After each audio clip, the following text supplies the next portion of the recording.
Okay, so here is a more conventional beginning algorithm.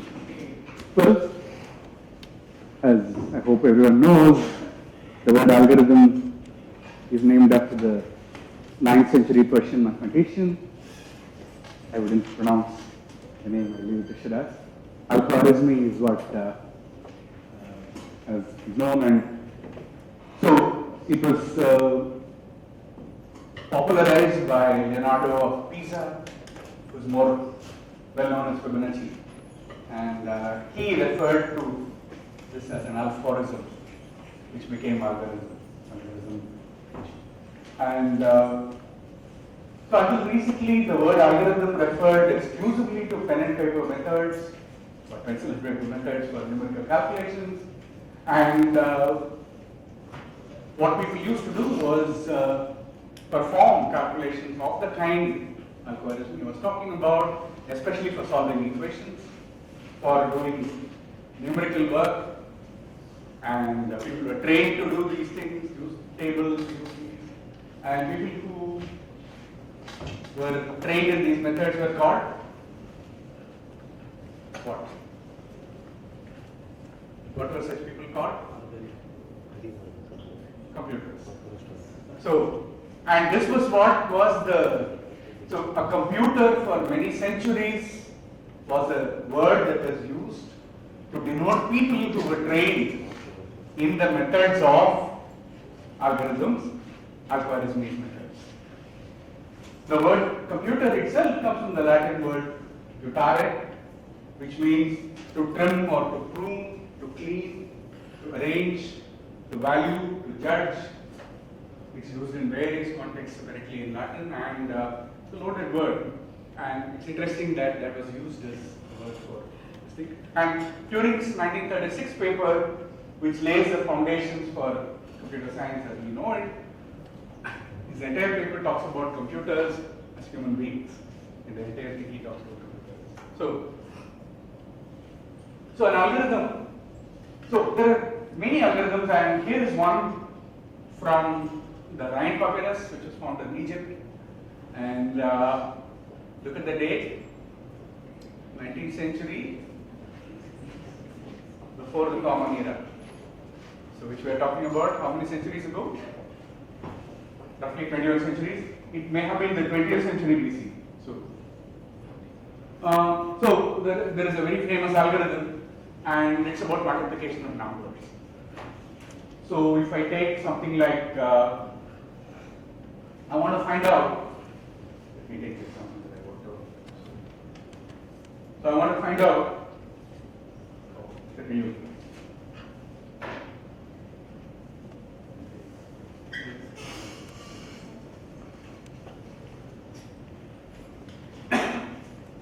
One 23 times 456. So let's call this x, let's move y. The product. So the algorithm says, so this is very old. So about 3000 years old. So it says what you do is, in our terminology, you would say initialize the product of 0. So we are talking about multiplying two natural numbers, preferably large numbers, right? So I don't know if there is a Shakuntala Devi sitting in this room. Does anyone know what is 123 times 456?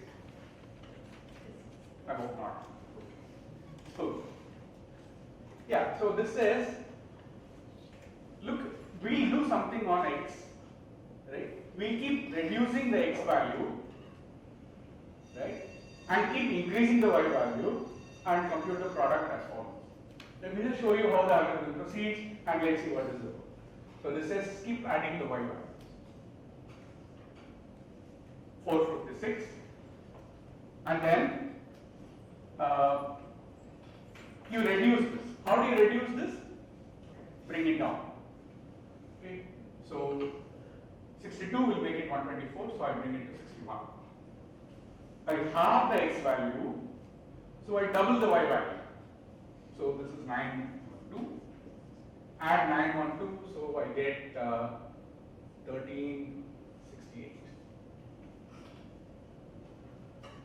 keep halving the x value, keep doubling the y value. So now I get 30, and in this case I get 1824, but then I do not add when it is even. If x is odd, I am adding the y value to the product. If x is even, I do not add anything. Then again I bring it down, which is 15, so 36, 48. The current value is this, so let me add 6, 5016, right? Then I halve it, 7296, then I add 1, 3,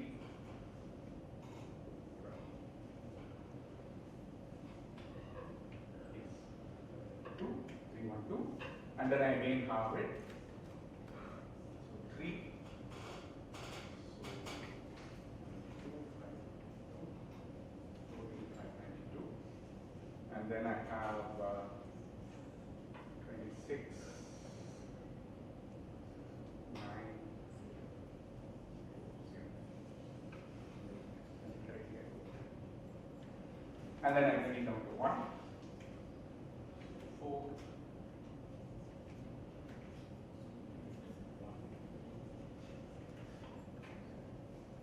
4, and then I add 8, 8, 0. So what is going on here? Here somebody gives you a method to do something which you consider difficult. Right? As I said, we start with something that is difficult, not hard. If I was doing 11 times 13, I don't really feel the need for any particular method, right? I can sit and try out, I can, sit and actually add 11, 13 times and find it.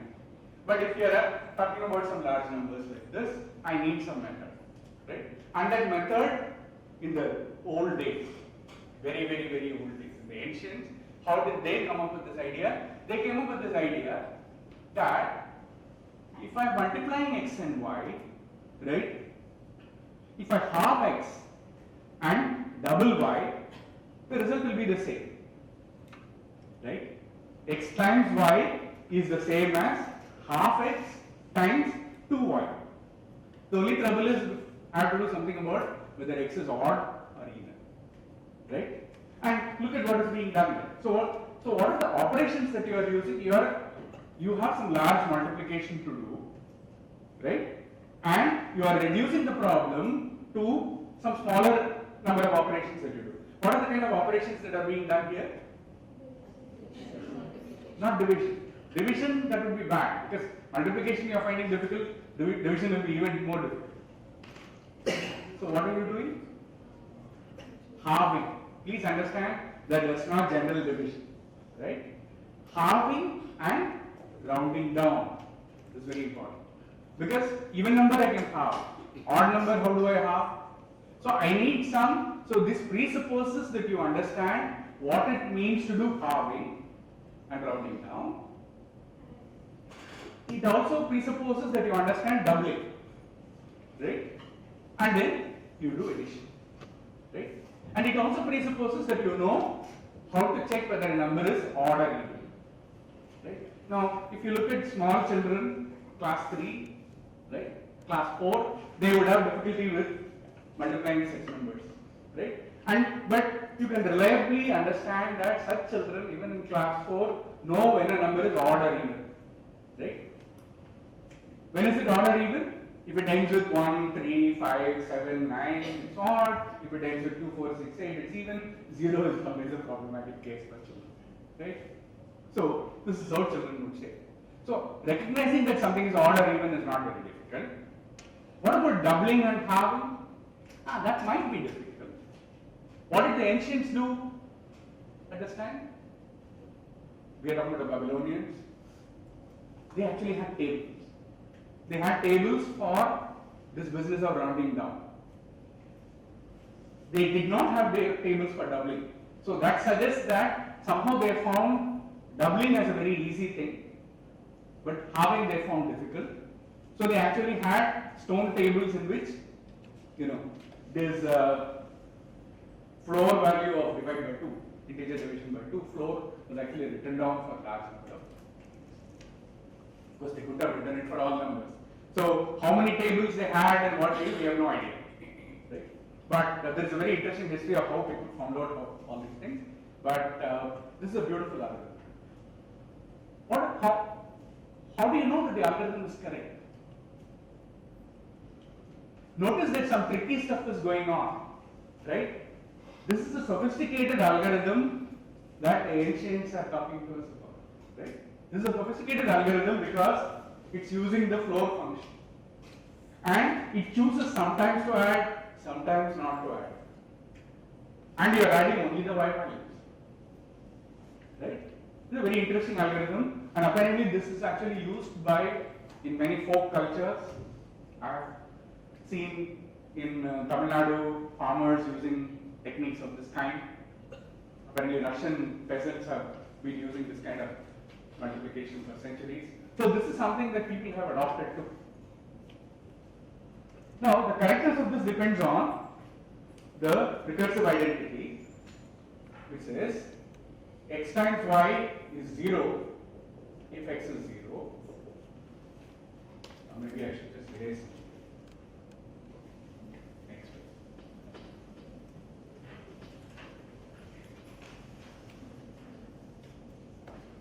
X times y is 0 if x is 0. And if x is even,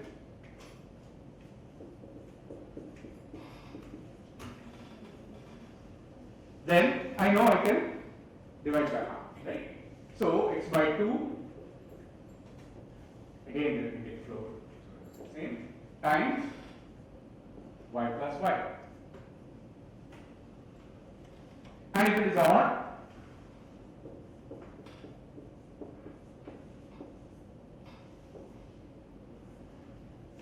x by 2 times y plus y plus y. Right? Because if it is odd, it is of the form 2k plus 1, right? And when I take floor, I'm going to take only the 2k part. The plus 1 part is going to get multiplied by y, so there is a y sitting out. So this is the recursive identity that is being used. But even when I write it like this is a recursive, right? So you need a base case, so there is a 0 and the rest are taken. For non-zero values, odd and even, and you are right. Even here something is going on. When we actually saw the algorithm, how it is being done, it says when it is even, don't add anything at all. Where does that come from? How did that happen? Because it says that I am starting from 0 and counting up, right? So every even value, I would have encountered the previous value, which is an odd value, and I would have added that. And I can always go there. So please analyze this algorithm carefully and convince yourself that all cases are taken care of. Very stupid, right? I mean, I didn't write it down in this sort of code, right? I should write prod is initialized to 0, while x greater than 0, do, if x is odd, then, right? So I should write all these things. But you can write it. And you can check that. Here's a question for you. Oh, maybe actually I got it. The Rhine-Papyrus algorithms breaks the difficult task of general multiplication into 4 simpler operations: determining parity, addition, doubling, and what they used to call mediation. This is, by the way, this terminology and this description comes from Leonardo of Pisa, who is Fibonacci. So Fibonacci discussed these things, and which is what. Well, not quite, because these things have come down through centuries, through various means, and Rhine-Papyrus was discovered much, much later. So it's not exactly correct. Its correctness has written down. But here's a question for you. You have x and y, right? Let's say one is even and one is odd. 123, 456. right? And actually I went down the odd number route. Which would you prefer? Would you go down the smaller number or the bigger number? The even number or the odd number? If you could do some testing. Do you understand why? It makes a difference, right? As an exercise, try to write it as 456 times 123, and try to go down. What will happen? 456 will go down to 228. No need to add. Go down to 114. No need to add. 57. Oh yes, I have to add. Y is getting double. 123 keeps getting. Okay. 57. You go down to 28. No need to add. 14. No need to add. 7. Yes. 3. Yes. 1. Yes. So the number of additions decreases, but then you must also see what happens. Anyway, so there are some intelligent decisions to make. My point is that with this most basic, simple looking thing, here is an algorithm that's sophisticated enough, and there is good reason to stare at the algorithm. It's not clear how it works, its correctness is not obvious, right?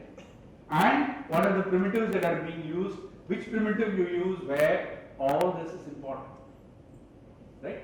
I hope that message is what I am trying to convey here, right? And this is a very, very old algorithm, long before, again, computers, abacus, any such thing, calculating with stones. So, this is to say that developing algorithms of this kind to make certain tasks easier,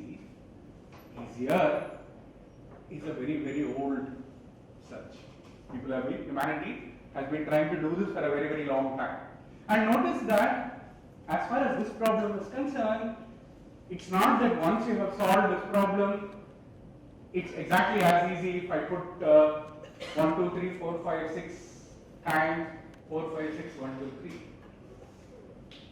The number of operations you take does increase, right? And it gets harder and harder as you take larger and larger numbers. The method you use is the same, but the analysis remains the same. Right? And this is really what is the spirit that we are trying to look at. Okay? So this is not puzzle solving. It's not puzzle solving. It is an algorithmic problem where you've got two numbers x and y, which are whole numbers, and you're trying to compute the product. Right? And as x and y have more and more digits, it's going to take you more and more number of operations. What exactly is the functional dependency? Okay. Here is another algorithm. I put a question mark because I thought we should think about it. You have, here's a gambler, a very rich gambler, got a lot of money on hand. So, he goes to some casino and there is a game available.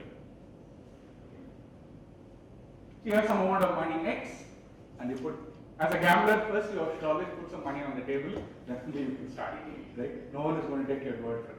So you have to put some money on the table, you put some amount of X. And the game is that a coin is tossed. If it comes up heads, your money is gone. The bank will take away your money. But if it comes up tails, you get twice X. Is the idea clear? If I put some money X, either I lose it completely or I will get twice X. So here is a rich gambler who comes. His strategy is, most gambling stories are always with men anyway, right? So he comes, he puts some 1 rupee on the table. At any stage, his strategy is this. At any point of time, if he loses X, he will start again with 2X. See, you need to have the mind of a gambler to think like this. Anytime if he wins, he'll stop and go home. Right? Because he will not go home with a loss. This is at the heart of a gambler. I never ever quit when I am losing. Right? So I will, if I ever lose, I put twice amount of money on the table and try. And of course, if I get more, then I stop and So the question is, does this constitute an algorithm for the rich man? To become a millionaire, to become a pauper, that's up to you. Whichever you choose, let's say. Does it constitute an algorithm to become a millionaire?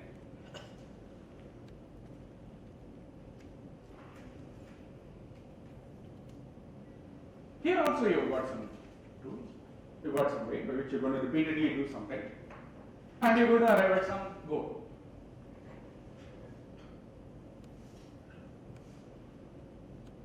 Yes? What do you think? Okay, so is this an algorithm? What I have described, is it an algorithm? How many people think yes? Show of hands. How many people think no? You can't abstain. No. Okay, second round of voting. How many people think yes? How many people think no? Still abstaining. Until all votes come, I'm not going to do. Okay, third round. How many for yes? Everybody should take a stand. Okay. How many people think no? So, why do you think it's not an algorithm? Because the outcome of tossing the coin determines whether it's not predictable, right? You will not know what point he will win and what point he loses. There's no specific order. And if he wins, like if he places like 10 rupees and he gets 20 rupees, he goes away. So that doesn't make him a millionaire. Our goal is to like make him. Okay. So there are different reasons being said. Okay. Any other no's? Somebody else? Who's a no? Anyone else who voted no? I want to know. Yeah. As I said, the outcome is not predictable. Outcome is not predictable. Anybody from yes? Why is it an algorithm? Yes. Because there are well-defined steps Okay. and they are being repeated. Okay. Sure. Yes. It surely is. It terminates. Is it clear that it terminates?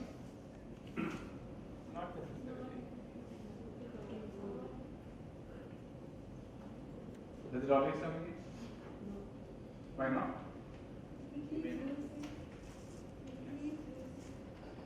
Yes. Can't show? It may not terminate, but the number of steps is finite. What But he has to number of do steps is is- finite. It depends on the money. It depends on x. Right? If x is a finite number, of course at some point you will stop. Right? Think a little bit about this, right? So, do we want to call these algorithms? Okay, it's our decision, right? Okay, so generally what we have, what we call as algorithms, right, at least in this community, and what we want to think about are things which always terminate. On all inputs I want it to terminate. This is something important. Secondly, definiteness. I want it to terminate whatever after some step. There is a clear input, there is a clear output. Finiteness. So this is Knuth. Knuth says, okay, there are various words that we use, right? A recipe, a procedure, a process, right? A strategy. They are all words that we use to talk about method, right? That we use to talk about algorithms. But let me say, in the art of programming, right at the beginning, he sets out what I choose to call an algorithm is something that's got 5 characteristics. Finiteness, that means on all inputs it terminates. Definiteness, okay, well, that definiteness means that definitely it will give some particular kind of output. Input, very clear input, very clear output. All these. Okay. So, a well-defined set of rules. A well-defined set of rules is something that you want, but you want something more. Okay. As an aside, but what I want to point out is that it's perfectly fine to have a step like toss a coin. No problem. Right? It can be probabilistic. That's no problem. But you should be able to calculate and say, right, you will stop, when you will stop, this is the output and this is the dependency of the output on the input. Okay. So as an aside, calculate the probability that the gambling will actually halt. That's not,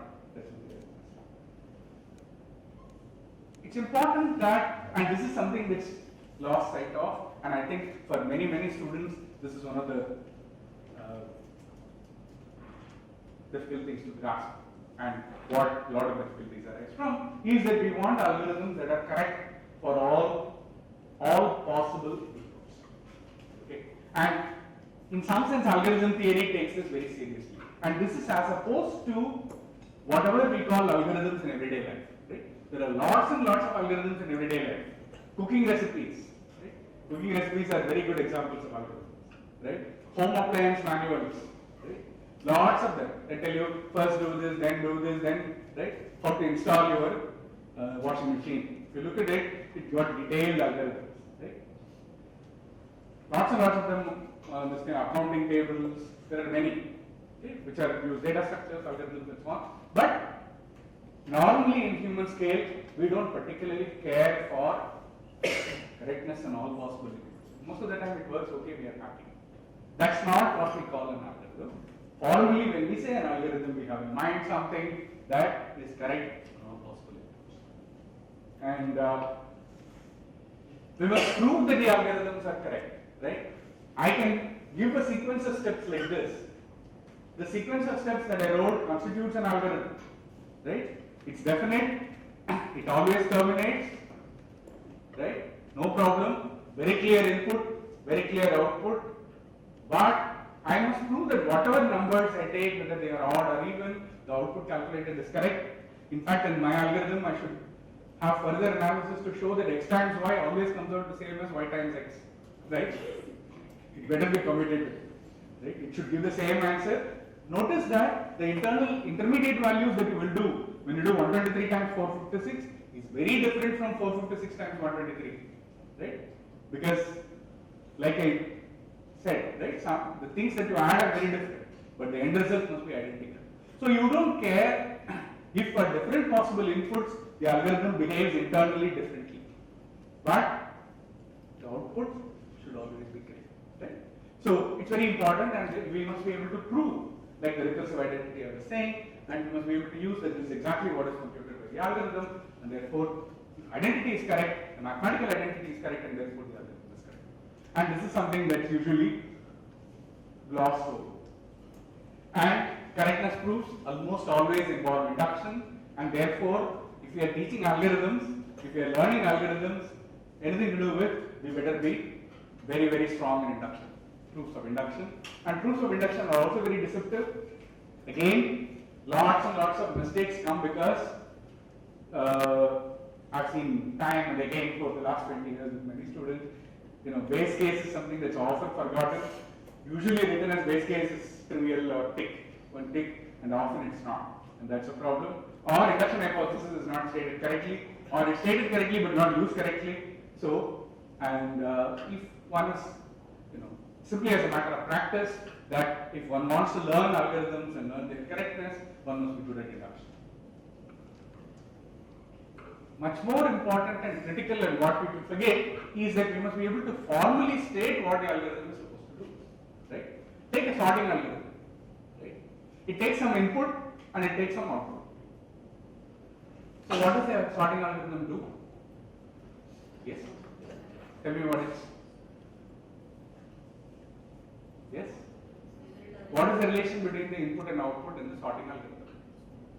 Let's say input is an array A of numbers. Okay. Then? Yes? What should the sorting algorithm do? Increase in order? In order is an increasing or decreasing magnitude. Increasing, let's say. Yeah. Well, I write output as 1, 2, 3, 4, 5, 6. It's an increasing order. Yeah. So what? You said the output should be in ascending order, and I'm giving you an output in ascending order. 1, 2, 3, 4, 5, 6. Yes.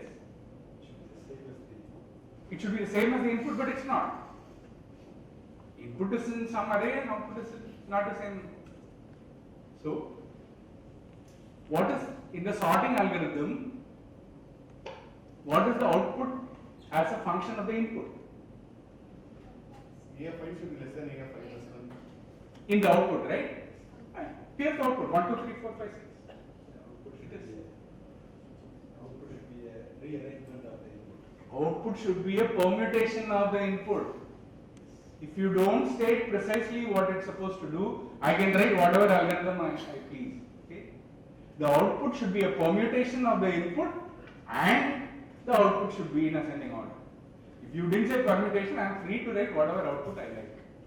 Right? So, and this is called a specification, right? A formal specification of what the algorithm is supposed to do. And this is glossed over, and this is very, very important. Right? And if you make a mistake in that, that's a contract, right? Developing an algorithm is like a contract, right? I'll do exactly what the contract demands. You are weak in your specification, I will, write what I please. And remember that it's very important to remember the distinction between a problem and an algorithm. When many students think of why should I learn algorithms, this is the problem. You can think of a problem as sort and elements, right? Why should I learn the algorithm? Because sort is available as a command, right? So, an algorithm to solve the problem is different from the problem itself, right? Simply because the solution is available off the shelf doesn't mean that you've got the method to solve the problem, right? Anyway. And often the hardest part of answering any question is figuring out the right way to ask, right?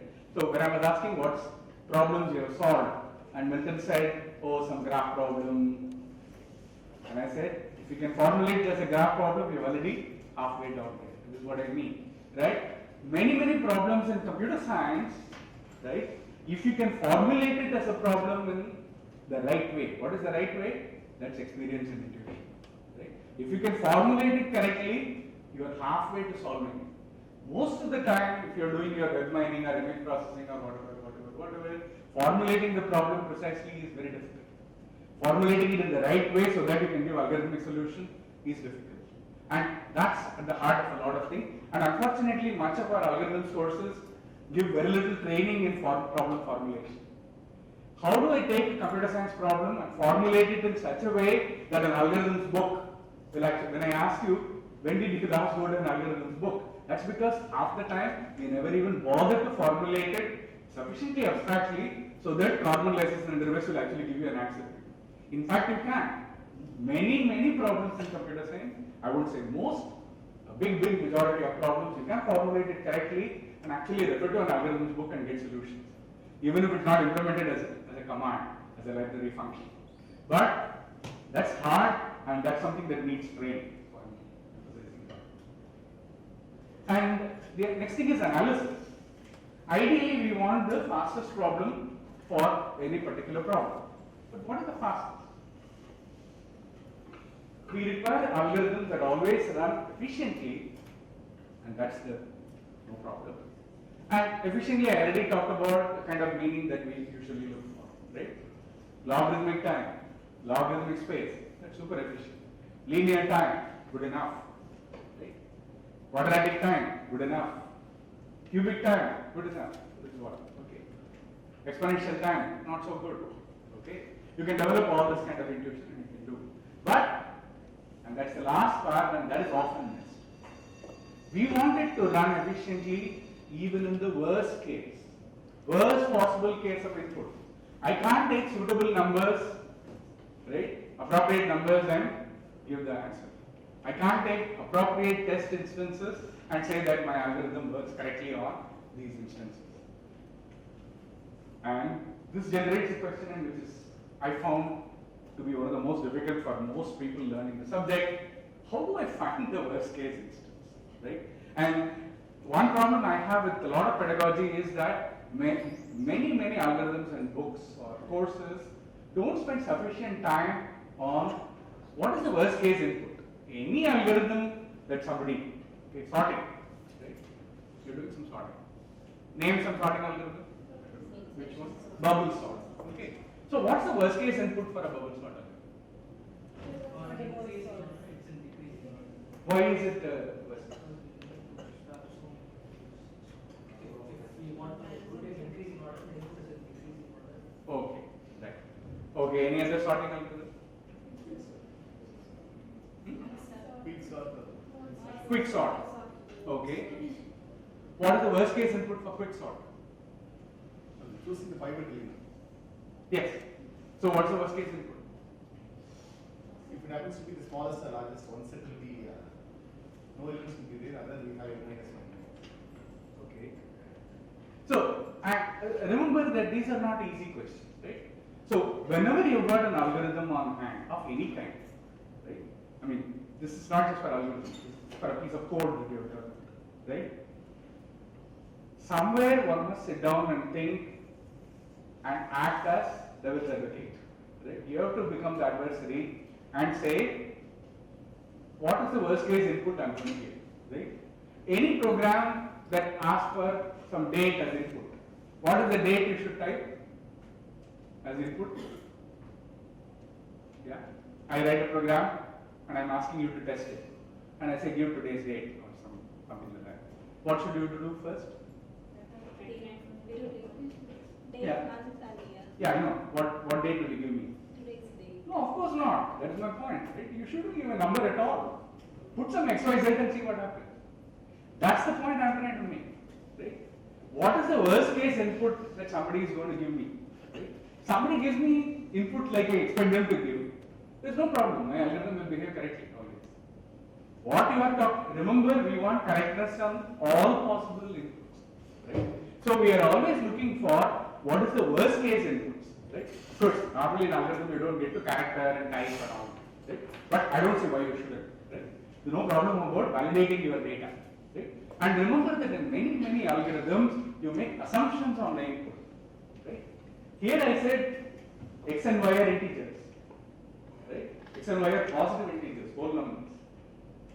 Supposing I had negative integers, will there be a problem? I am doing division, doing addition. Some problem is there, right? Think about it. So it makes sense to say that I must look at, whether my input is satisfying the conditions that I have got. That's one. But what is normally talked about here is what is the worst case input on which my algorithm behaves very badly, especially in terms of the resources that I am using. Are there inputs that make me spend a lot of time or make me write down huge numbers, whatever, fill up my files, run out of memory, right? And of course, how do we measure running time, right? And this is something that I have been, belaboring the point. We want to do it in a technology independent way. We don't want to worry about which laptop you are using or which computers we are using. That's why we look at, and this is not a trivial thing at all. In general, when you have a problem, right, finding the right parameter which determines the input and say in terms of as a function of this, sorting there is no problem, number of elements, right? Number of elements in the array, fine, n is the number, no problem. But supposing here is a problem that vision people look at, right? I have a photograph of a scene given to me, right? Some household scene. And I want to figure out an object whether it's a chair or not. Right? Now, how do you figure out whether an object is a chair? I don't know. Define a chair for me. I don't know. What's a chair? You can't say something you can sit on. Because on a photograph you can't sit on it and check. So how do you define a chair? Yeah? It has got 4 legs, but there may be a dog in the picture. Okay, what else? There may be another problem because the way I took the photograph, one of the legs is exactly in line with another leg and therefore only 3 legs are visible. This is a feature recognition problem. You read any vision book. If any object you define in terms of features or attributes, right, you can define, of course you do. But the problem is that n is the number of features that you look at in this case, and then there is, the number of features it gets, grows very quickly. There is a combinatorial explosion, and in fact, feature recognition is a very hard problem in the area that you talk about. Right? So, choosing the right thing that determines the size of the input is not easy in general. Right? Supposing I am playing chess, I am writing a program. So the problem is, given a chess board and you are white, so you are already given the positions, right? You are playing white and the opponent is playing black. I give you the board, you give me the optimal move. I am not asking you to play chess. I am giving you the board and I am saying you are playing white. So the input is clear, some partially executed game, and the output is clear, it's very definite, it's all terminating, no problem. And I ask you to give me the best move, optimal move. In what measure it's optimal, we'll worry about later. Here, what is the right parameter to choose? What is the size of the input that you are looking at? Well, the number of pieces on the board. Number of white pieces, you are making white. Is that? No, because you have to worry about what the opponent will do also. So, you have to look at the entire board. Number of all pieces on the board and the number of possible moves for each of the pieces. Multiply them and that's the right parameter. How did I come up with it? I didn't. This is what the book said. Why is this the right parameter? Requires thought. So my point is that in each of the situations that you are talking about, where you are doing the algorithmic problem solving, what is the right one depends on your, remember, the study is not for computers but problems out there. Okay? If you are studying chess problems, you should have some understanding of chess problems in calculating the parameter. If you are studying vision, vision is what dictates what is the right thing. There is no one measure in all of these. And sometimes we are also interested in other computational resources like space, randomness, number of messages between processes and so forth, but the techniques are all similar. I would say if one gets a mastery of choosing the right parameter and talk about running time in terms of the parameter, you are in business, right? You say on this parameter n, my running time is linear in n, quadratic in n, polynomial in n. If you learn this language, you are pretty much through. All the rest will come. So here is a problem that I want to take. So there is an online matching service. Okay, this is, by the way, this is something which is currently very, very popular. Right? Tinder is the application that is like taking, much of the world now. Okay, this is not dating, it is only matching. Okay? It says, give your preferences and we'll find the right one for you. That's what it advertises. So, here is an algorithmic problem that this company claims to solve, right? And, okay, I don't want to get into all this complexity of things. So, there is some n men and n women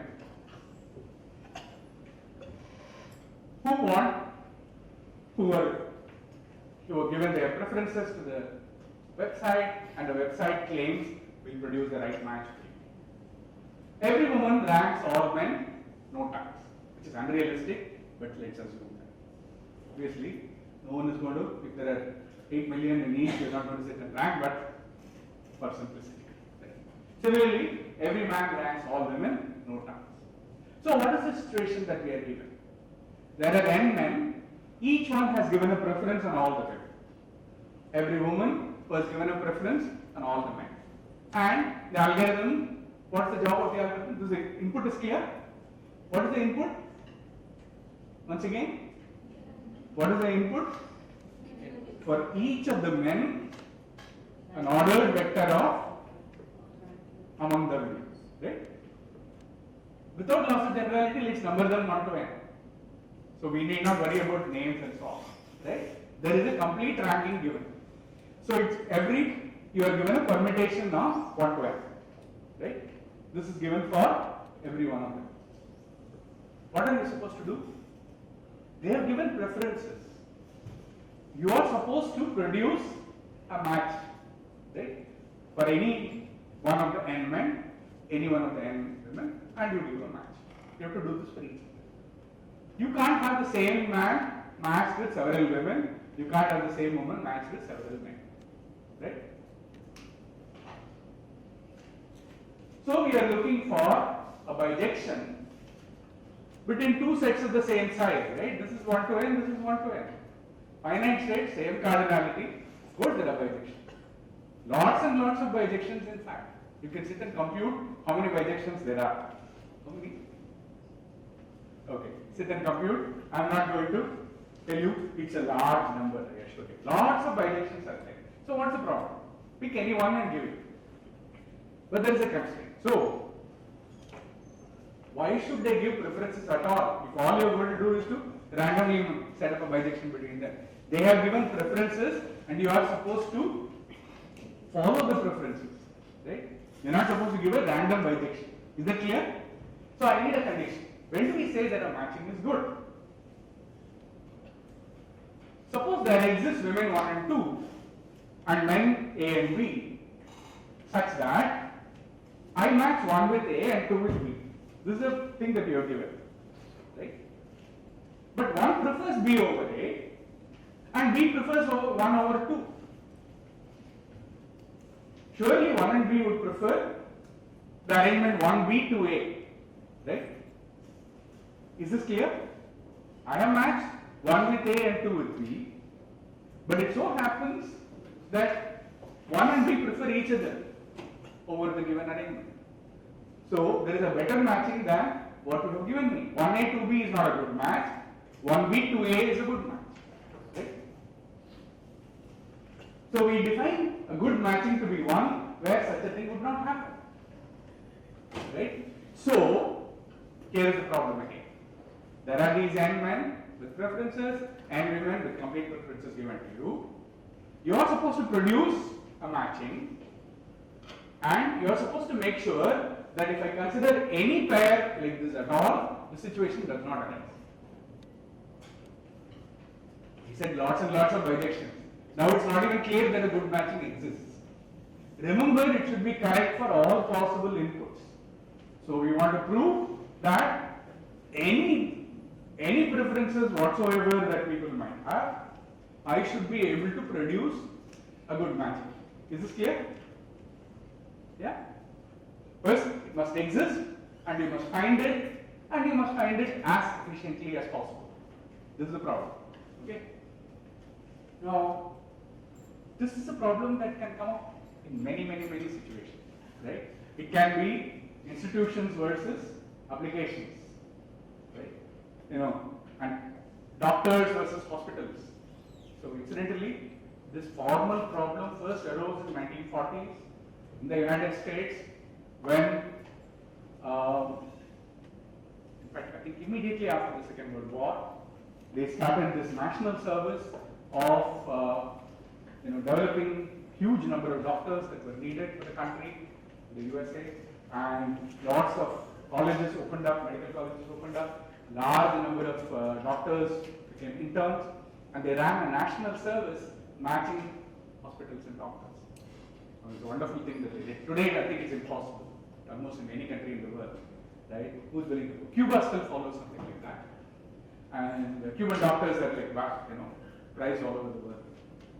Now, anyway, so this is one that you can think of, lots and lots of applications of this. Okay? In computer science, pretty much any branch of computer science you can look at, right? There is some version of such matchings happening somewhere else. But this is a one as good a way to think about it again. Question is, how would we go about it? Maybe get you to think about. So let me take one example so that you can train your mind on it.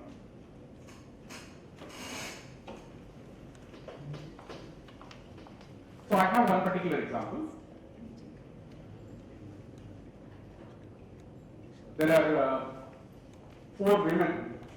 I have given them names Rani,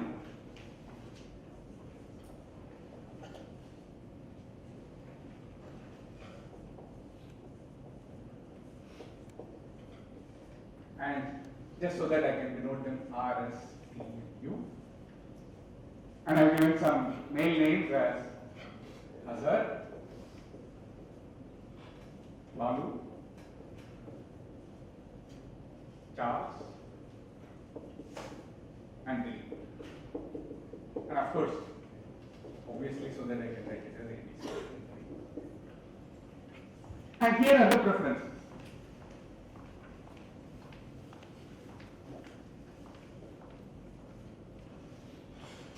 R is A, B, C, B, B, A,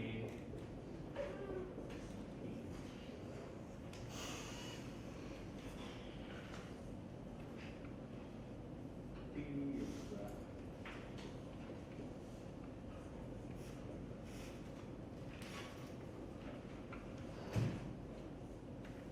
and on the other side, the preferences are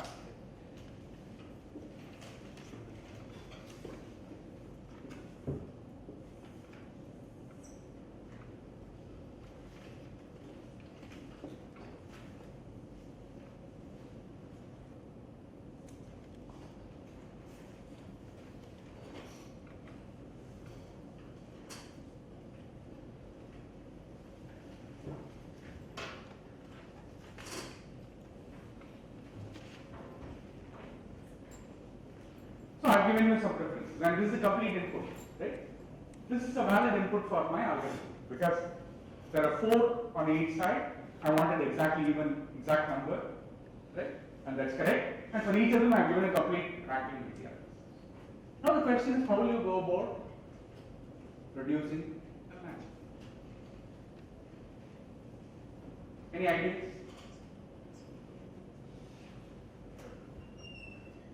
What's a good strategy?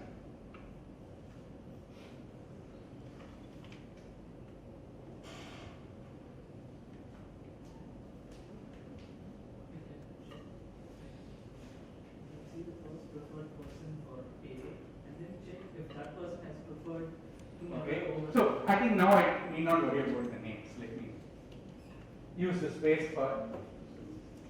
So let's start with doing first preferences, right? So R I match with A, S with B, no clashes, T with B, and now I come to U. The first preference is already taken, second preference is already taken, I match with C. Is this a good matching? Well, let's see. R, there is no problem at all. As far as U is concerned, right, U prefers B over C. Now when you go to B, you see that U is preferred over S. So if I take the pair SB and UC, U prefers B over C and B prefers S over U. No. Yeah, U over S, right? So this violates my condition for good matching. So this is not good. You see that? So I can't quite take that. We can go through their preferences. Yeah.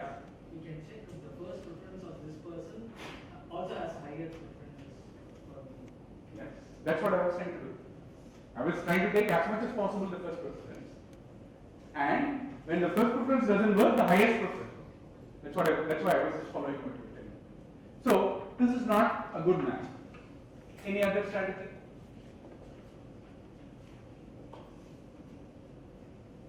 In fact, I could try it the other way. Why start with the women and make go for men? Let me do the other way. Start with the men and go to the women. Right? So maybe that will work. A I match with T, first preference. B with R. C with R and T are taken, I match with S. And D with Q. Is this good matching? Well, as far as A is concerned, then the first preference, right? There's no reason. But as far as T is concerned, well, A is absolutely the last. Okay, so T is going to prefer anybody else. So in particular, let's go down to B. But B prefers R over T. Yes. So there is a problem. So this is not a good matching either. Doesn't work. So it's clear that, So this is a strategy that we talk about in algorithms very often, and this is intuitively called the greedy strategy. What is the greedy strategy? Try to do the greedy thing, right? What is the greediest possible thing here? First preference, right? Everybody allot in the first preference. Then you're going to. So, what is at the heart of what is going on? What is making life difficult here? You've got choices, right? You've got choices to make, and every choice I make affects something further down. And I don't know what is the right choice to make at any point. There are lots of choices that are possible. Is this clear? What is the first pairing that I do? How many possible choices there are for the very first pairing? 4. 1. The very first pairing that I did, A to T. How many possible choices are there for the first pair that I choose? 4 or more? 16. I can choose any one of the men and pair with any one of the women. There are 16 possible choices for the first step.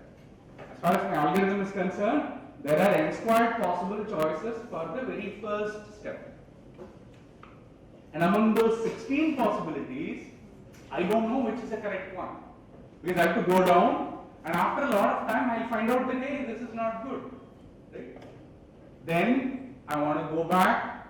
For instance, here, okay, I find that the moment, the very first time I start, I put A with T, but T prefers, say, C over A, and now I see whether C prefers S over T or no, T over S. So ATCS is not a good matching. Already, I need to make some change. Maybe I can switch. I can say, okay, make it S here and T there. It's clear that I can't keep on doing it this way, right? I need some strategy. So first you try the greedy strategy. Greedy strategy doesn't work, we need some other way. Is there some systematic way that we can go about doing it? Any other ideas?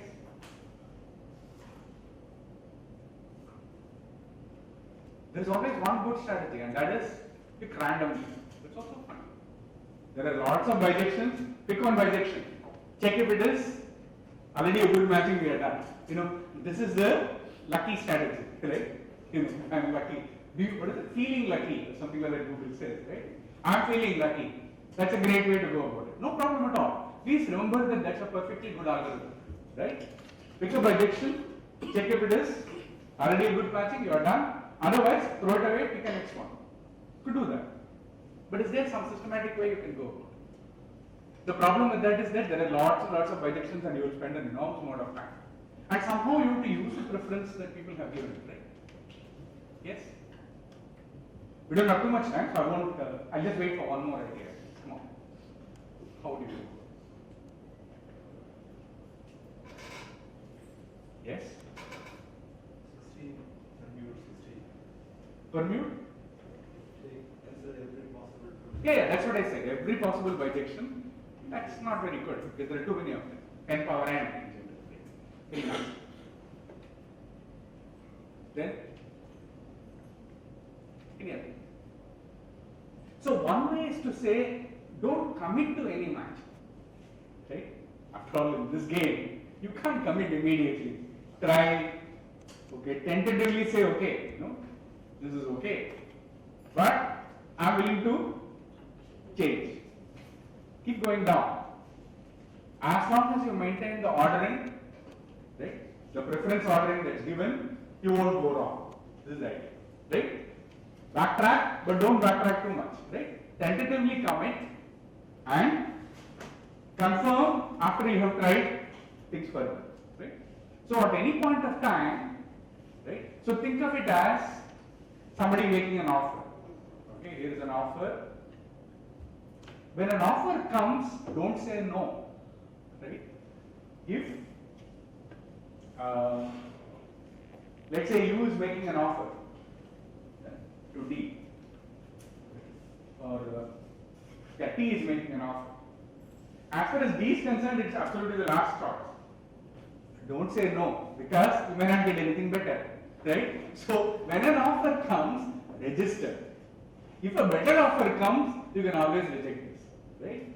So when you apply to many places, this is the strategy that everybody tries to follow, right? And of course, others know the game also, so you have to do. So how do you take care of it?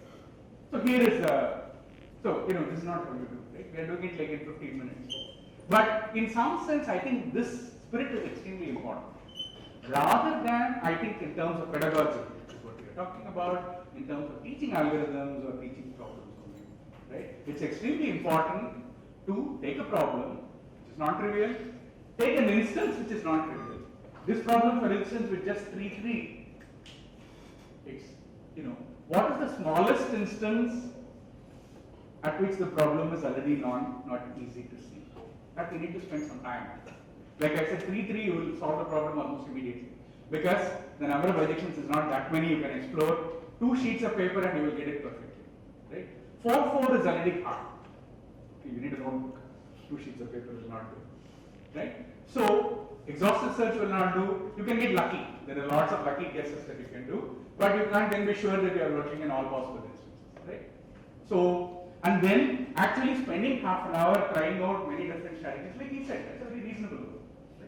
Try some reasonable strategies, and if it works, it works. And if it doesn't work, then what is difficult? After working out some, living with the thing, you get some. And then only you talk about, okay, here is an algorithm. Right? And when you pick an algorithm, I would say it's very, very important, ideally, to pick an algorithm that doesn't work. Right? Because then you see why it doesn't work. Right? Or you pick an algorithm that works, but is terribly inefficient, right? And so on. Or an algorithm which is so damn confusing that nobody ever wants to look at that algorithm, right? So you want some things with. So I think it's absolutely the wrong thing to take a problem and give the optimal algorithm for it, right? And then of course there is no way you can think about it at all, right? There's no way you can see why what you are saying is correct, right? Because then it's only a matter of, okay, you are telling me it's optimal and therefore it's optimal, right? So, okay, so having said that, I'm going to give the algorithm. So here is what the company does. VMatchU, what they do is, the way it starts is an arbitrary unassigned man A makes an offer to the best woman U, according to the match list, who has not already rejected it. Like I said, you are looking at an algorithm where people can reject. You make an offer, it can be rejected. So here, what would happen? We start with A. A makes an offer to T, and T has not rejected it, so it's okay. This is what the algorithm says you do. Now, every woman ultimately accepts the best offer that she receives according to her preference list. Thus, if U is currently unassigned, she tentatively accepts the offer from A. T is unassigned, she tentatively accepts the offer from A. If U already has an assignment but prefers A, she rejects her existing assignment and tentatively accepts the new offer. Otherwise, she rejects the new offer. What is the idea? So at any point of time, the way it is set up, it's a male chauvinistic algorithm. It says the male makes the offer and the female accepts or rejects. That's how this company works.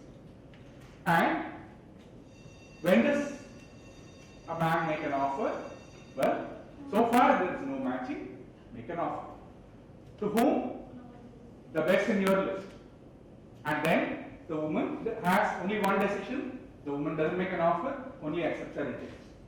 If so far there has been nothing better, you accept the offer tentatively. And if you find that you already have made an offer, you have accepted somebody's offer, but now you are getting a better offer, you reject whoever is the current assignment and switch to the new. This is all. So what would happen? A makes an offer to T, T accepts. I mean tentatively. B makes an offer to R, who accepts it? C makes an offer to S, who accepts it tentatively, right? Now D makes an offer to U, okay? Yes. No, not this. So C makes an offer to T, and now T looks at the list. What is the situation here? C is preferred over A. So she cancels this and accepts this. Is it clear? The person always offers to the first on the list, and T looks at her list. C comes before A and therefore accepts this offer. So A has no more offer. Now D, what about D? D makes an offer to S, who tentatively accepts it. At this point of time, A is unassigned. So A makes an offer. A makes an offer to, there is no point in offering to T. Right? A makes an offer to S. As far as A is concerned, T is finished now. Not going to make an offer again. So A makes an offer to S. S looks at her list and A comes before D. Therefore, she rejects this offer and takes it. At this point of time, D is unassigned and D makes an offer. So as far as D is concerned, S is ruled out. D makes an offer to R. R looks at her list and finds that D occurs before B. Therefore, she rejects this and takes this. So now B makes an offer. B has finished his first choice. B makes an offer to T. T looks down and finds that B occurs before C. Therefore, rejects this and takes this. So now C is finished with the first choice, makes an offer to R. R already has D, right? And D is preferred over C, therefore she rejects it. So C goes down the list, makes an offer to S. And S has, C comes after A and therefore rejects it. Now C makes an offer to U, who accepts it. And that's it. I just worked out the principle. Okay? So the principle of the thing is so, and now you can check that what you have got in fact is a good match.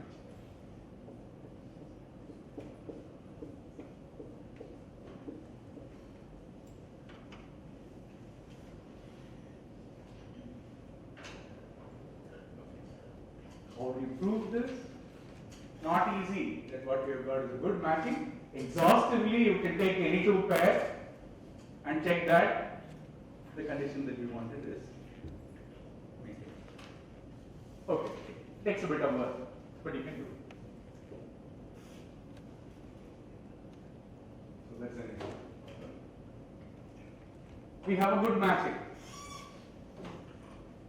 Just how good is it? Well, look at the general principle of what we have done. No woman was matched with her favorite man. R is not matched with A, S is not matched with B, T is not matched with D, U is not matched with A. No man was actually matched with his favorite woman. No one in the first. At least one was matched with the least favorite, right? Okay.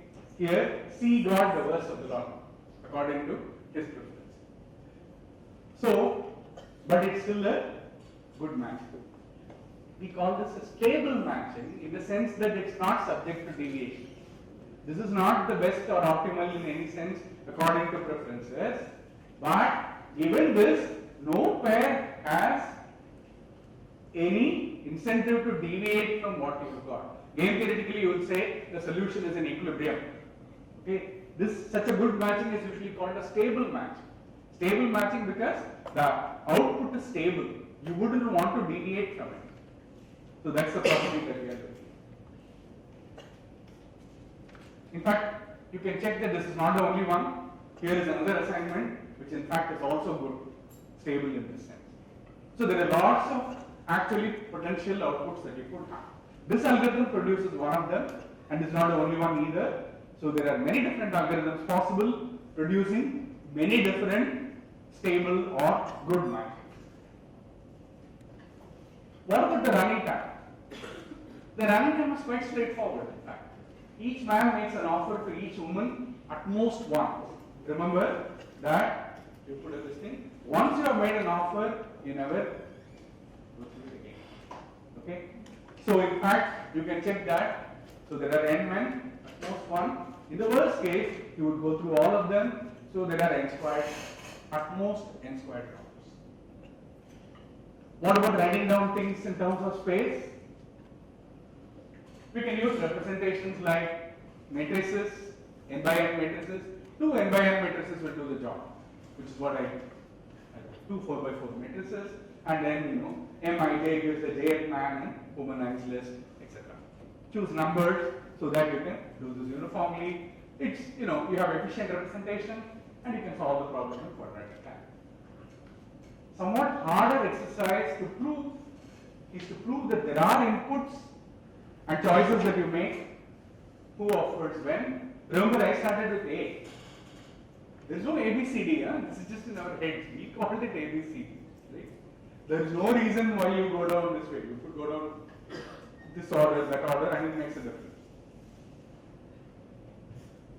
So harder exercise is to prove that there are inputs and choices of who make offers when, that force n squared rounds before the algorithm terminates. This is not easy, but you can do it, and you can actually set up numerics in such a way that you can argue that the algorithm will actually take, it can do the job in n squared rounds, and n squared rounds are necessary. This is what you would normally call a lower bound and upper bound, and in this sense, what we are saying is that we have got an algorithm which in the worst case, right? Remember, it's the worst case, because why did I say n squared? Because each of them makes an offer to each one of them. I mean, the test case that we did, that's not the case, right? So, we are not looking at the best possible case or average case or anything. We are saying in the worst case, it takes n squared round and it cannot be improved. So, we say that our analysis is correct. Okay. So, experience with this and analyzing the running time is one thing, but this argument for why it should take so long, what is the smallest number required, go back to Ada Lovelace. What she talks about, right? Looking at the number of operations required, that is the terminology from Ada, right? That's at the spirit of this whole enterprise. We could do a game to demonstrate that, but we don't have time. So this algorithm is it's normally in many books, it's called the Gale-Shapley algorithm. It's not. Actually, in the 1950s, as I said, this really came out of the doctors and hospitals.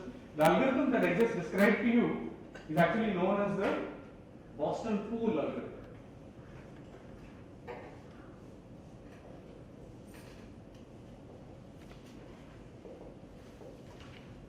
And it was used to match doctors and hospitals sometime in the 1950s in the United States, and apparently it was used in all over the place. Actually, they formally analyzed the algorithm and showed its correctness, all these things in 1962.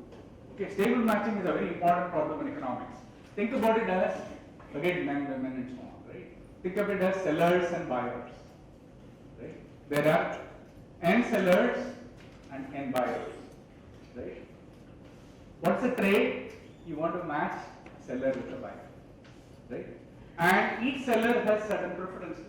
That could be in terms of the quotations that you receive. Each buyer could have some preference in terms of that. So this is called a market clearing problem in economics. And by the way, Lloyd Shapley got the Nobel Prize for Economics in 2012. Not just this, I mean, he did enormous number of things, fundamental things, and stable matching is one of the problems that occurs, as I said, in mathematical economics, in many places, computer science. Now you can think of printers and jobs, job shop scheduling, right? memory management. I mean, it's there all over the place. Realistically, of course, you won't have exactly n, and you won't give preference to all of them. And that's a very nice exercise to think about. Having got the algorithm, how would I change it for when there are, you have only partial preferences, you have ties, you say that this one is as good as another, not a linear order but a partial order. How would you solve the problem? They are all very interesting cases, and there are in fact books on stable matching. So it's a very beautiful algorithm to think about, but it's something that at heart of it, the strategy is what I have written it in one slide, and you can actually try to improve it yourself. Now, how do we show that the algorithm terminates? Well, the algorithm continues as long as there is at least, remember that this n squared and all doesn't help, because maybe you are looping. How do you know you are not looping? Is this clear? Don't take termination for granted, please. Okay? This is something again, it's a pitfall seen in many places. Running time, you can say worst case, this is what we are doing. The problem could be that you are looping within the same positions. Right? So you have to argue that that doesn't happen. Well, how long does the algorithm continue? As long as there is at least one unfilled position. At any point of time, somebody was rejected, so there is an unassigned man, and we use that. On the other hand, conversely, when the algorithm terminates, every position is filled. So this is exactly the matching. So it's clear that, and we also know that no man makes an offer to more than one woman. Again, not I have written it wrong. More than once to the same woman, right? Because we are actually going down the list for each man. So you never come back to the same woman. Okay? The same configuration doesn't repeat. Right? So this is written wrongly. Sorry about that. And no woman accepts an offer from more than one. Tentatively you accept, you reject, but once you have accepted, you never reopen the query. So the algorithm does computer matching. How do you prove that what you have got is a good match? How do you show that it's a stable one? Well, you can say that consider every possible pair, right? AU and BS, and see whether you ever get this cross preference situation, right? You want to show that that doesn't happen on all possible inputs. How do you prove that? Well, the argument is surprisingly simple. Suppose woman U is assigned to man A in the final matching, like you have done here. U is matched to C, but she actually prefers B. Now, because every woman accepts the best offer she receives, you received no offer she liked more than A, right? In the end, you got matched U with A. That means she didn't get a better offer earlier. In particular, B is the preferred one. That means B never made an offer to you. Right? On the other hand, B made offers to every woman he likes more than B, whoever is the current in the matching. So thus B prefers B to you, right? And so there is no issue. What is the violation of a good matching? Here is you have given me A, but I prefer B. If it so happens B also prefers you to whatever is the given one, B, then there is a problem. But then we would have occurred earlier in the list, and we would have made the offer down the list. So these are very intuitive arguments, and that's good enough. For convincing yourself of correctness, I'm not saying that you must write it with Greek symbols and alpha and beta and all that, and write alpha implies beta and so on. That's great if you can do it, but this is a good enough argument. But you need an argument. You need a rigorous argument, however informal it may be. Okay? Without that, we can't be convinced of the correctness of the algorithm that we work with. So this should be taken very seriously. And we are not done yet. We have proved correctness, we have talked about running time. Is that what analysis of algorithms is about? No, it's not. We can look at the quality of solution that we have got.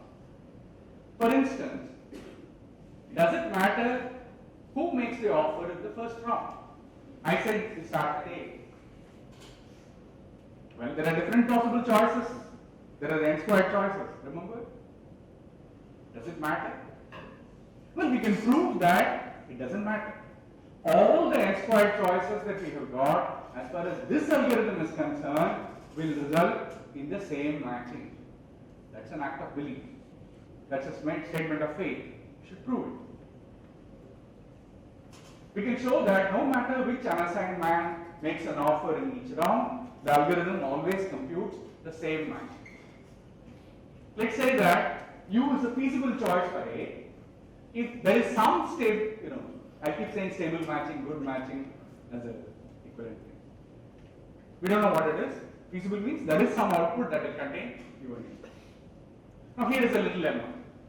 The lemma says, according to the algorithm, each man A is rejected only by women who are infeasible for A. If rejected means that no matching exists at all in which we assign. This is what it means. Because feasible means there is a stable matching. Infeasible means there is no stable matching. There is no output of the algorithm that will actually. There is no stable matching at all. How do you prove this? Prove it by induction. I told you. Right? I'm not going to set up the parameters and hypothesis and all that, but I give you the intuitive idea of how it would go.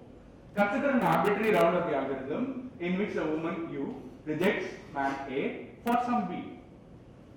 The rejection implies that U prefers B to A. In the list, B appears before A. That's why you reject. Now, every woman that appears higher than U in B's preference list has already been rejected, and therefore, by the induction hypothesis, I am doing induction on the number of rounds. I know that n squared is there, right? But if this was happened in earlier round, therefore by induction hypothesis is in fact infeasible for B. Now consider the arbitrary matching that assigns U to A. We have already established that U prefers B to A. If B prefers U over his partner, then the matching is unstable. On the other hand, if B prefers whatever is the partner that you have assigned B over U, then that partner is infeasible again by the same argument that we went through before, and again the matching is unstable. So therefore we conclude that there is no stable matching at all that assigns to A. Now this sounds like jugglery, especially when it's lunchtime and you just hear these words thrown. It looks like this guy is pulling some, pull over my eyes. Okay, so you need to contain the marks. Right? You have to sit slowly, look at it, and stare at it, and convince yourself that I am not pulling the wool over your eyes. But in the interest of time, and as I said, you can read this and try to make sense of it, or throw it away and try to reason it yourself. That's of course actually the best way. So in fact, this gives you this lemma, which has nothing to do with the running time and the correctness. That's what I'm trying to point out. Right? We are not done. To say that analysis of an algorithm is done simply because I've said how many running time, I've set up a recurrence and solved it, or I've said this is correct for this reason. That's not good. One must actually analyze what's going on. So here is the corollary. Now let best A denote the highest rank feasible woman on A's preference list. Right? Whatever is it. Feasible means appears in some matching. This is not the highest in the list. Right? Highest rank in all possible, among all possible outcomes. Now this lemma implies that every woman that A prefers to its final assignment is actually infeasible for A. On the other hand, the final matching is good. So the woman assigned is actually feasible for A. Therefore, the corollary says the algorithm assigns best A to A for every A. The best possible in all feasible matching is actually assigned. So this is a good property that the algorithm has. And this is something that comes only because you care to analyze it carefully. This is not a requirement, but it's something my algorithm does. Something that I can show. But this has another consequence. The algorithm does the best for every man A, but it also does the worst possible from a woman's point of view. Like worst, you denote the lowest rank feasible man on U's preference list. On U's preference list, not the lowest, but the lowest appearing among all possible good matches. Here is a lemma. According to the algorithm, each woman U is assigned the worst U. And the proof of that is very similar. Let me skip this. Okay? You can check that it's in fact okay. So I have fulfilled my promise. I have given you an algorithm That's correct, has good running time, but it's certainly not what you want. Right? So you must think of how can I improve the algorithm so that it doesn't do this job. Right? So that's once again I'm trying to make a point here is that you've got a problem, you've got different strategies, you come up with an algorithm, job doesn't end there. Is there a better algorithm? The better algorithm could be in terms of course, we have to prove correctness. Then only you have an algorithm. Better algorithm could be in terms of running time. Most importantly, in terms of quality of solution. Right? Here, it solves the problem, but it looks like it has good quality, but it's one-sided. Right? Remember, the algorithm has an asymmetry. Am I making sense?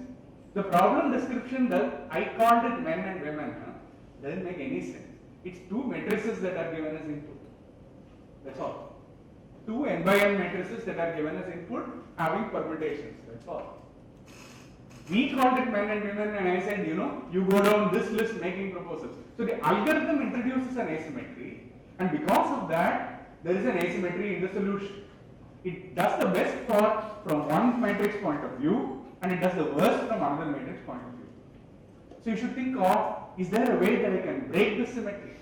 Break this asymmetry, bring in more symmetries into my algorithm, so that the solution is probably not the best for this and the worst for this, but something equally good or equally bad for everybody, right? So more equality, less gender discrimination. Okay. So let me got to the concluding remarks. So the study of algorithms, as far as I am concerned, is really ultimately about learning two skills that are really crucial for all computer scientists. One is intuition. How to think about abstract computation, right? We are by abstract computation in a technology independent fashion. In a fashion where I am not thinking of whether it's a HCL machine or some other machine. I am not worrying about whether it's a running Windows or Linux or what platform, what software, what hardware. Only thinking of language. How do I talk about abstract computation? I may be thinking all sorts of things. How do I communicate it?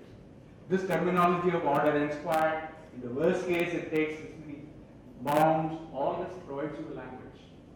I would say as teachers, our main role is to share the conviction and that thinking and talking about abstract computation is actually crucial. I have said it's crucial on top, but sharing that conviction that this is crucial is, I would say, probably the most important. I said intuition. What does it mean to develop algorithmic intuition? We saw some examples along the way. It's really about answering these questions. How do various algorithms really work? There are famous algorithms. Quicksort, a beautiful algorithm. Merge sort, a beautiful algorithm. Right? How does it really work? Balancing trees, lovely algorithm. How do they really work? When you see a problem for the first time, how do you attack it? Exactly what she said. That's algorithmic intuition. Knowing merge sort and knowing bubble sort is not enough. Somebody gives you a problem, how do I go about solving it? How do you tell which techniques will work at all and which ones will work best? From today on, you're going to see lots of techniques. The greedy heuristic, the dynamic programming, branch and bound, divide and conquer. This is what she called the bag of tricks. It's a beautiful bag of tricks that algorithm theory gives you. But developing intuition is about which heuristic will work where. Go with the winner strategy. Right? Beautiful heuristics. But you need to develop. How do you judge when one algorithm is better than another? It's not about running time. Please understand, this is n log n, that is n squared, therefore it's better. No. For what kind of inputs this is better? If you were asked to implement tomorrow, which would you implement? It could be for reasons of elegance. It could be for reasons of simplicity. It could be for reasons of communication. Right? Here is an algorithm that's easy to teach, easy for everybody to understand. It's always much better than a very clever algorithm which only 3.5 people in the world can understand. Right? So all this is important.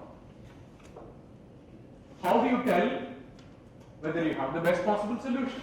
Somebody said to get the optimal one. How do you know it's the optimal? How do you prove that? I'm not talking about proving it. I'm talking about how do you develop the conviction? That's what proof comes later. First, there is something, this is intuition that tells you, hey, This is about the best that can be done.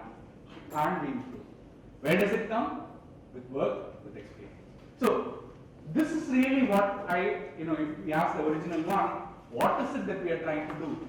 What kind of skills that we are trying to develop in teaching algorithms? I would say some answers to these. These are all questions that don't have right answers. These are not 10-mark questions, right? But we can grope our way. We can meaningfully try to give such, work towards these. Please let me insist, these are not easy questions. And somebody tries to say that there are very easy solutions to all this is a fraud. Right? These are hard questions. But nonetheless, we must grapple with it. Along the way, we pick up a lot of algorithmic facts.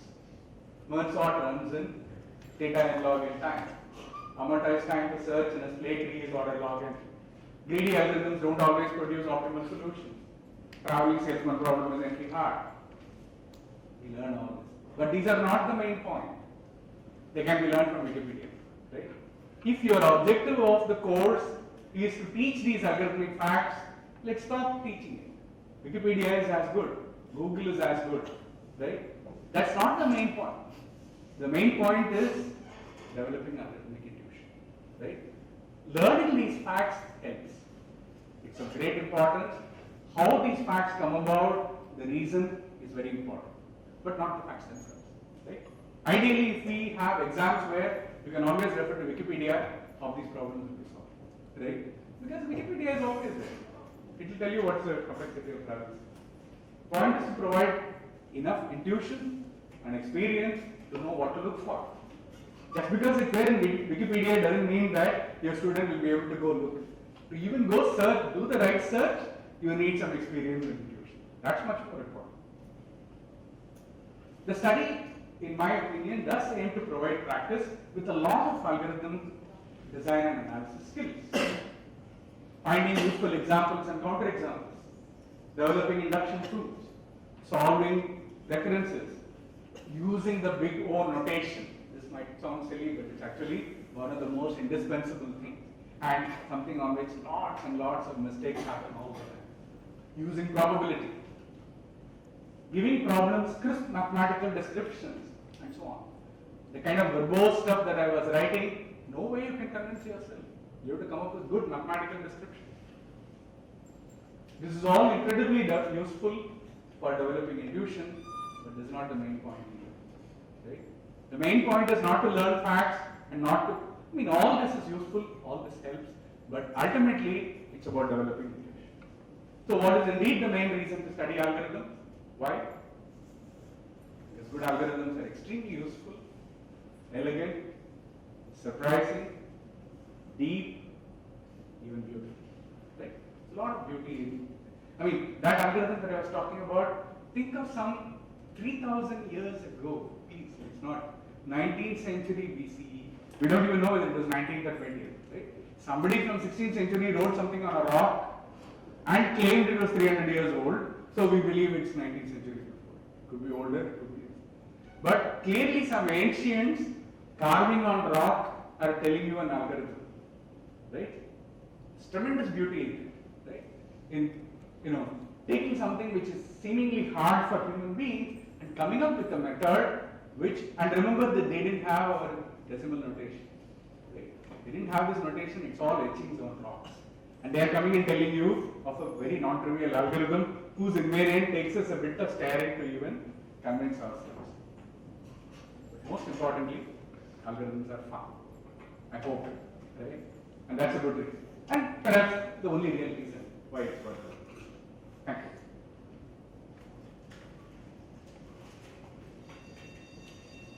The bell goes.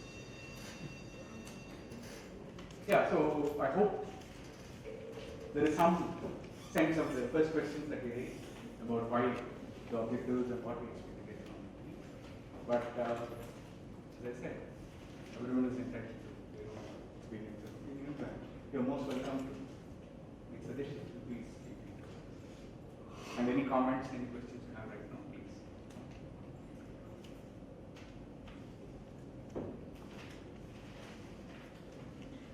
So it's an open secret that strategies such as greedy, branch and ground and divide and conquer belongs to the objective of the problem.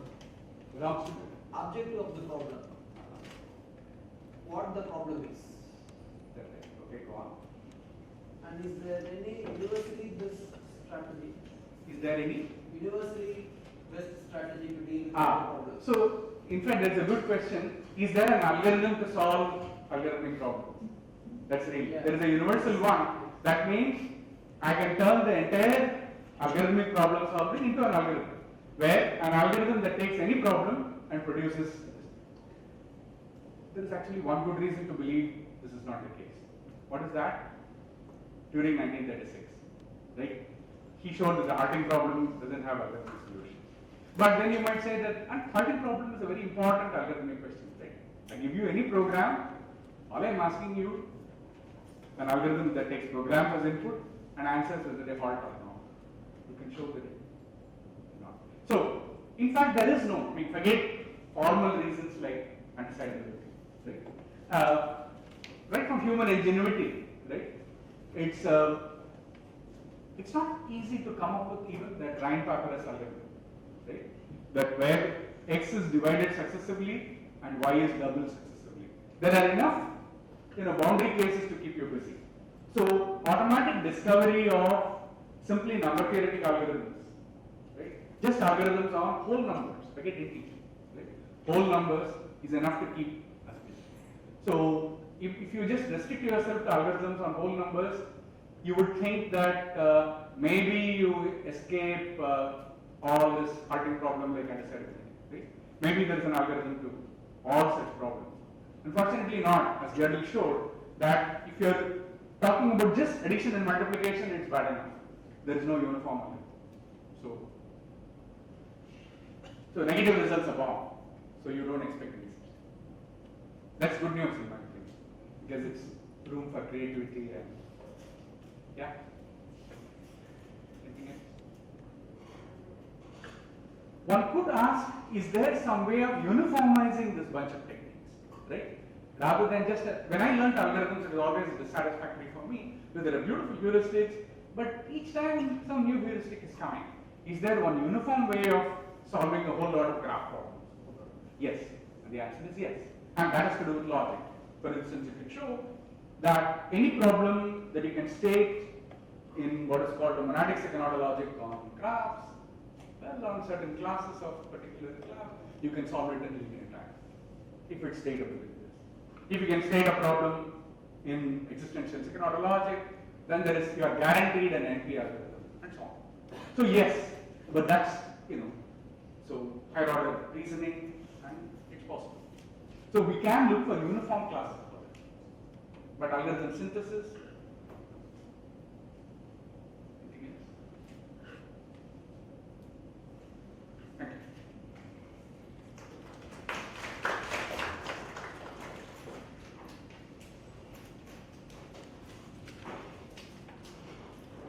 That was a wonderful lecture, introduction to algorithms. I have not listened it in this way, even though I have undergone algorithms course in several places. That is, I did it once in my master's here, master's there by the university, but I haven't heard it in this version. So I'm very happy that I sat for this and nothing was interrupting me.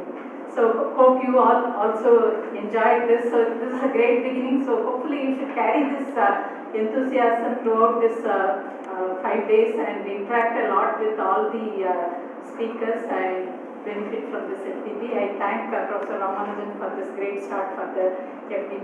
Thank you very much. My email address is there. Do please